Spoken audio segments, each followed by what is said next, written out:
are we all doing? I'm hoping this wind isn't affecting this video too much. We're having a few little sort outs with the tractor. I remembered the keys this time.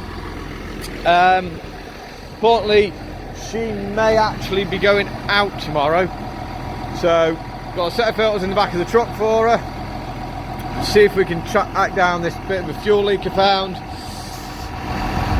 and see if I can, well, wiggle some wires around the temperature sender, make sure we're getting a reading off that.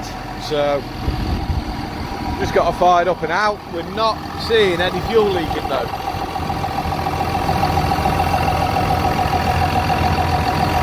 which is annoying.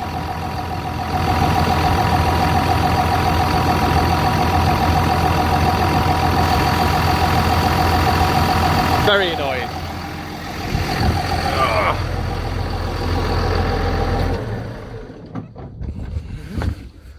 Might have to just take her for a run and see what that brings out. First of all, I'm going to get grease gun out.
Into the suspension now.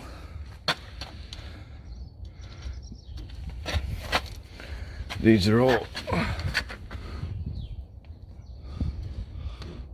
remote lines. You see they all go down to my various suspension points. Keep them well greased. Theoretically keeps smooth suspension. Assuming the grease is going down to where I'm hoping it's going down to.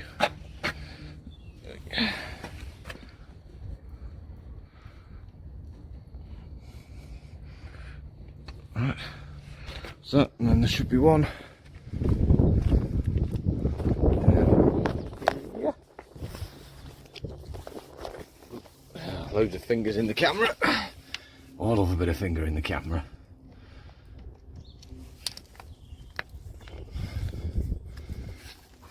Ooh, there we go.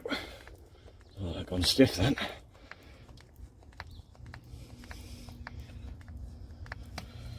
Right.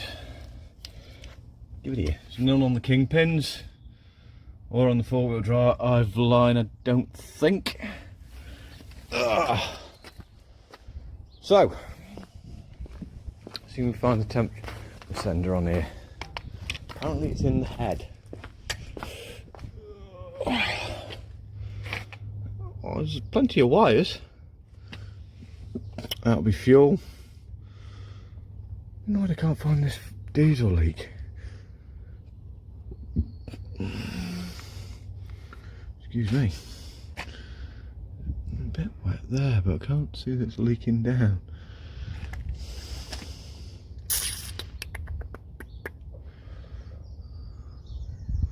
Fuel rail.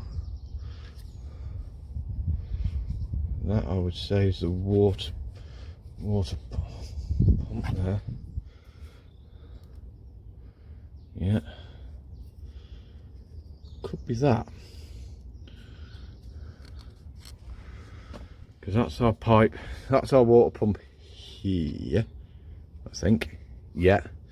That's our water pump, that's gear driven by the looks of it. So we've got coolant pipe in, pump assembly,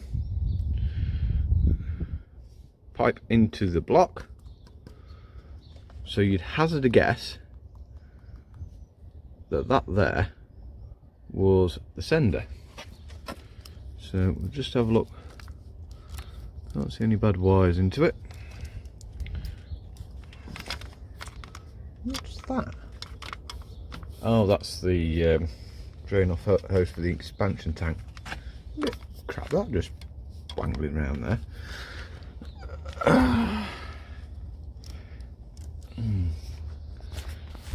Go get some tools. I'm gonna have to put you down to put this pull this out. So it's a bit of a weird little plug. It's got like a little red bit in it like that. That's there to lock. That's, get my hand out of the way, that you push that down to release it, and then but the little red thing goes in the back of it to lock it shut. Can't actually see anything wrong with it. It's a bit grimy in there, but it's all I had that I could see to blow the crap out of it. So we'll fill it full of a bit of WD-40.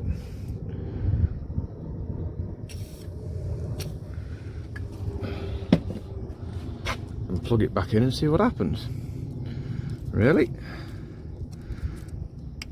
So we'll go take it on a run after we've got all the bits done, and we'll see what it how she performs. I'm kind of guessing that sender unit might have gone down, but we'll try it. We'll clean it, put it all back together, see what it does. So yeah, if anyone else having trouble with the gauge not working on their 6480 or any Perkins engine Massey, that's where your sender unit is. Front of the block, just above the water pump. Right, I suppose I better go get covered in oil and get these filters off. So we're actually down underneath the tractor, and well, a few little niggles. It's not serious, but there is a little bit of a weep up there that needs keeping an eye on. Some kind person, on the right side, some kind person has, that's the end of one of the filter housings, and they've rounded it off. Bob's been using the wrong size spanner or something. But another interesting thing, there's probably a reason why it's a good idea to get underneath your tractor every now and again.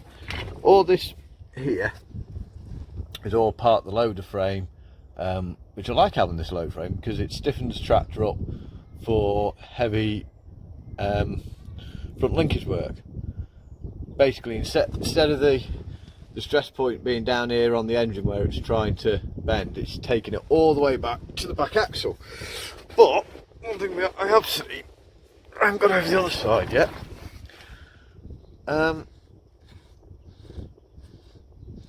Don't think you're supposed to do that. Right, so I found my chain wrench out for the filters. I know they've got hex on the end of them, but I think I'm going to put that on as well and use the two just to try and help it, certainly on that damaged one. So can't find a socket, but what we have found are 30mm bolts, and what we're going to do is the little trick that the old timer tells the apprentice and shows him what he's going to do, and the apprentice sits there, looks at the spanners and goes, should have phoned the ambulance now in preparation or wait till the accident happens?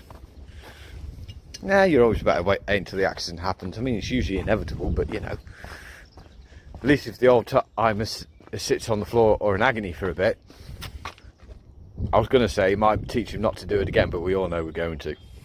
Right, let's get underneath here. I think we're going to try and rig you for this. Oh. Can't beat the sound of spanners clattering on a concrete yard.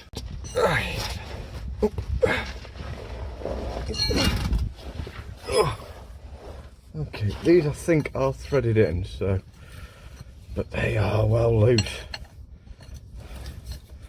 Very loose.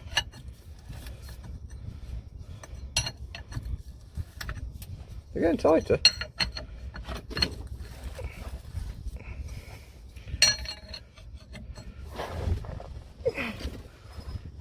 Right.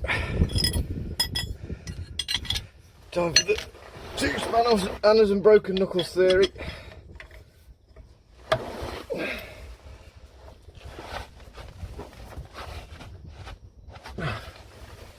Okay, now we get really sketchy. Two spanners and a foot. Oh, she's tight. Do the other one.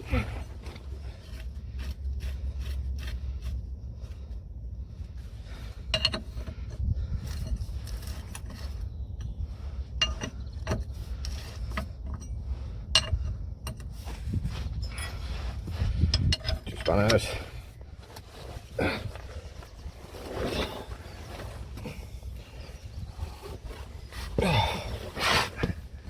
Go again.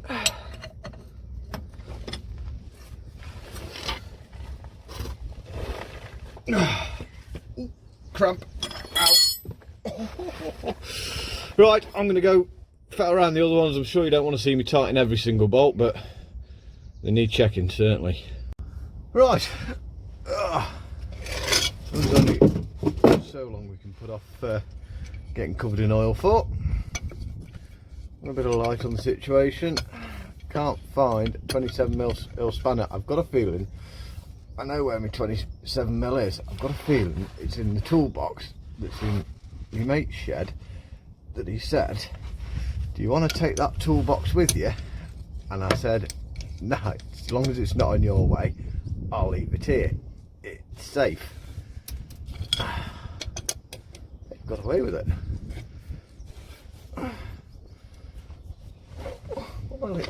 Okay, I'm using the foot Ultra as a pillow. That's probably not a good idea. Everyone thinks these are terrible spanners. They're not terrible spanners as long as you learn how to use them. I.e. tighten them up on the knot. Don't just get them close and that'll do. We're getting there. We're getting there. Oh, I'm going to get covered in hydraulic oil here now.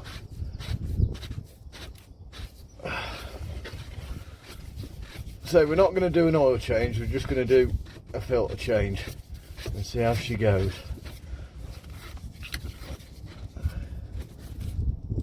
Okay, there we go.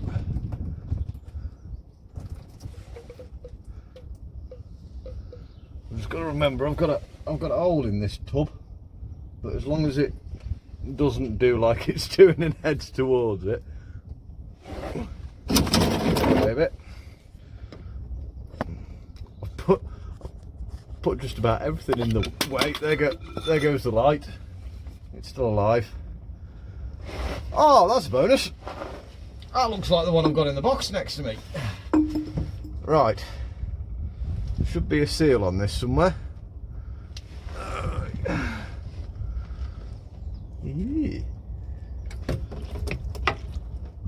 We'll have an investigation of these, I think.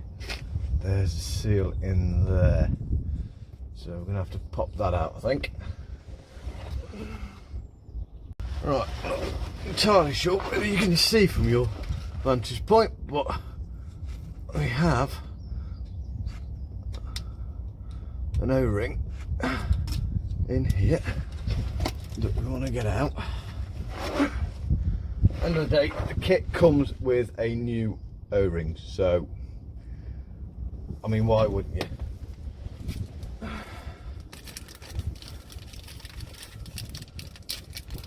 There we go.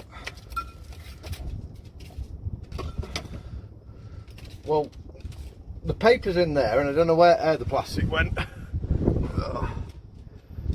Here's a bit of oil on it.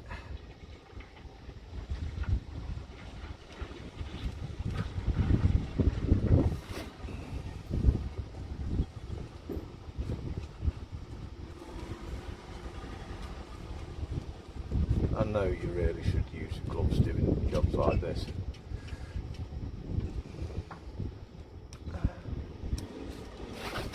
Oh, go on, in you go.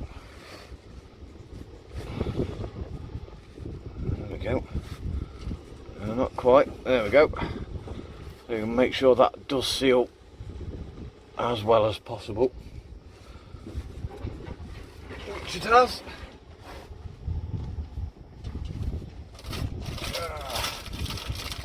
Shiny new filter.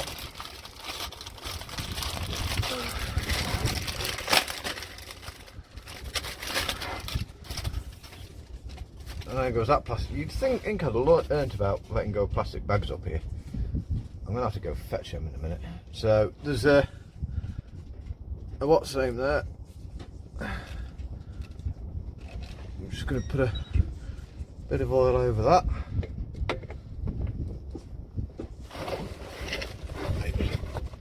Oh, she's seated. There we go. Any last crap out of the filter housing. And then she should go on. Move you back a bit. Because it's more important to get this right than it is to record getting it right.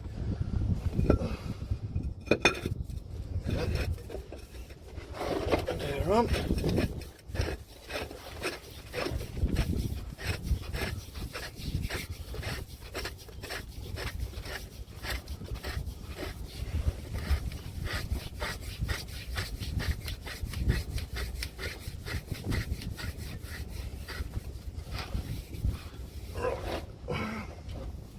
Just a valve, just a little one, just for the little jobs.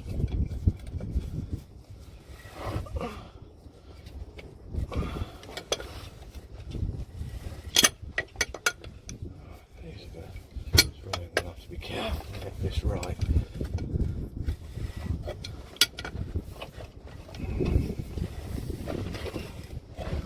Not sure where that steel aluminium. I might try and find a new one for an exchange.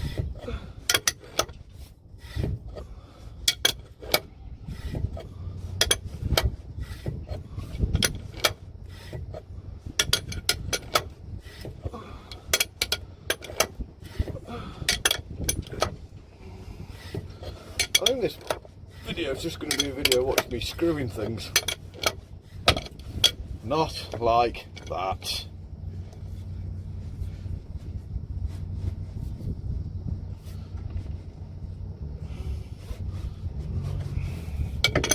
We've got to be careful because we want to get it tight, but we don't want to further. I think that'll do. Right, next side. Right, filter number 2. This is a bit more tricky because there's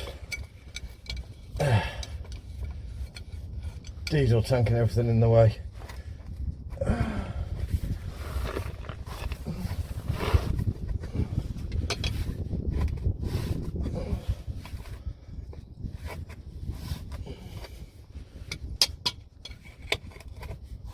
What is that sort of plastic? Feels plastic. I don't like that. Anything on a tractor should be made out of big chunks of cast.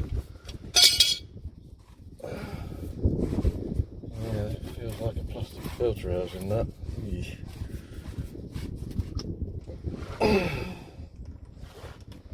Yep. Not coming on myself. Nearly. Okay.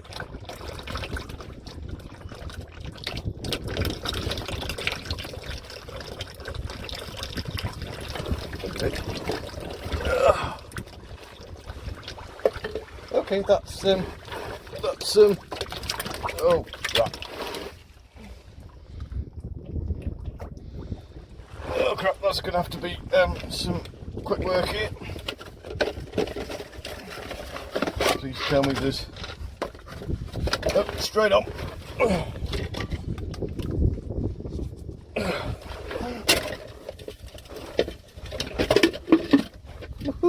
It's getting full.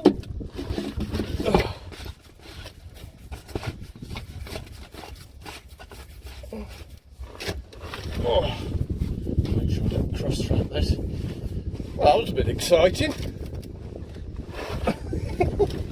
Oh, I had about half an inch to play with before I ended up making an almighty mess. I know he's been making that right in the yard off, but I do wonder how happy he'd be to see oil slicks over his nice clean concrete yard. I'm going to do something with this oil yet.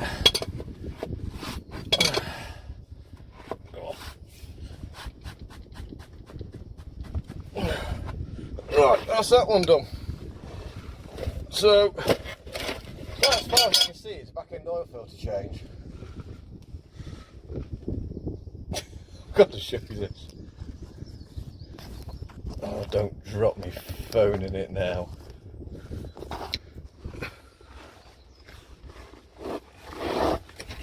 I mean, we made it, but not much to play with. It's at an angle because, if you see about near the top there, it's got a hole in it, but it's the only one that I thought would be good enough for doing this job, and just.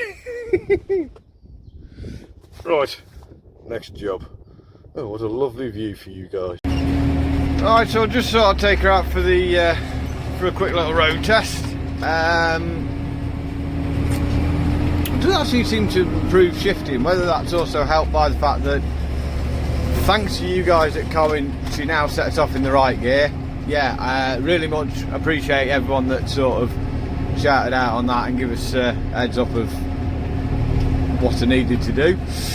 Unfortunately, as you can see down there, it has not fixed our coolant temperature. It's still sat there right at the bottom, which, yeah, it's a bit of a bugger. But yeah, certainly think we're right on the back end of service anyway. So I'm going to get back to the yard. I think I'm going to grab a bit of dinner now and see what the next trick is.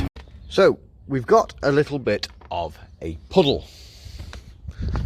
We found where's wet. The diesel leak. Ow, just smacked myself right in the bridge of the nose with that. I've taken that off so I can lift the bonnet higher so I can actually get in to see what I'm looking at. Now, on the plus side with this way this engine is set up, the diesel side is this side, and all your exhaust manifold turbo, well, the turbo sits up there and all your exhaust manifold is down that side. So we won't have diesel coming into contact with things like hot manifolds, which is a definite bonus. Minus side, because there's so much electronical crud on here, I can't really get in to see what I'm looking at, but basically we're wet down here, around the point the injectors go in. So basically first port of call is go around and just try all the pipes, nip all them pipes and see if we've got any loose ones there, and work our way back. I'll say, at the end of the day, tractor is under warranty, so I can, if there's a problem, I can get it sorted. Oh, hey, crud. My own thing is, I don't want to bring the guy all the way up here to tighten a knot. I can do that, like the back end oil service. That's well within my realms. I can do things like that, but if we've got something more of a problem, I've got the backup on it. So I'm going to get some spanners, go have a fiddle with these, and let's see what we can get. Right, so first signs are, I'm going to say looking good, but looking promising. Put a sheet of tin down there, just see any drips. That has not got any drips on it. So we've just couple of pipes actually took a little tweak, and a little tweak on a fuel system can be enough. And if they're loose, well, she ain't going to run because you're going to draw air in. But on them high pressure pipes, if she's just not quite cracked up tight, might be enough just to let a bit of juice out. So we're hopeful on that. Yeah, so she's ready to go. We've confirmed, definitely got a day, 2 days if it's if the weather conditions are good. Well, ground conditions are good enough. So happy days. Just give her a quick check over and make sure everything's all good to go. And she's going to go pull another day. She's going to full day, possibly 2 days. You know what? It might have just been worth me buying this thing. Cheers for watching. Hope you have enjoyed this one. Don't forget to give it a grubby thumbs up if you have. Don't forget, if you haven't subscribed yet, costs you nothing. You get notifications of when the videos are coming up. So I do get to see exactly what the channel's doing. I think there's about 70% of the people who watch these videos aren't subscribed. Go with it. Does me some good. And of course, don't forget, if you really do love this channel and want to support it further, or want a nice gift for someone, if you go down there into the description down below, you will find the link to our shop selling not only HS agricultural merchandise, but some really nice unique gifts for somebody. As I said, cheers for watching, stay safe, give it a grubby thumbs up, and we'll see you at the weekend.